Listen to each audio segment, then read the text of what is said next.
climbing in and out of a helicopter that's still in the air. You might think twice about giving it a try, but for some people, it's part of the job. On Tuesday, BC wildfire crews spent the afternoon here at the Hope Regional Air Park preparing for a wildfire season that's already getting started.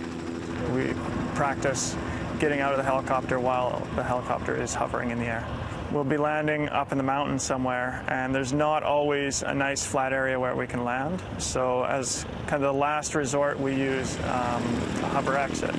This week, a fire in the Squamish Valley grew from 3.5 to 15 hectares in the span of just a day. It's believed to have been human-caused by someone burning debris nearby. Over 20 firefighters with the help of a helicopter were brought in to fight the blaze. And with March being one of the driest seasons on record, crews like this will fight hundreds more before the season is up. The first time I did it, I was definitely nervous. It was my first time actually flying in a helicopter, and obviously then they're asking you to get out while it's hovering, right? So it is, for the first time, it is definitely nerve-wracking, but for me now it's more of a process that I'm comfortable with.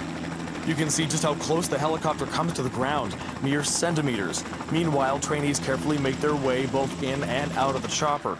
It's a skill wildfire crews take seriously and thankfully don't need to use that often, especially considering the risk if something were to go wrong. That's why the people you see here get recertified every year around this time. It is a high-risk scenario, so we try to find other ways to get into the fire. Preferably, it's kind of a more last resort. Like last year, I didn't do a hover exit. It's one of the reasons we do the training every year is kind of keep it fresh in our heads. The BC Wildfire Service does tell us there have already been 30 grass fires this season, all of them caused by humans.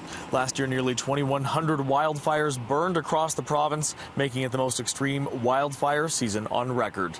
In Hope, David Zura, City News.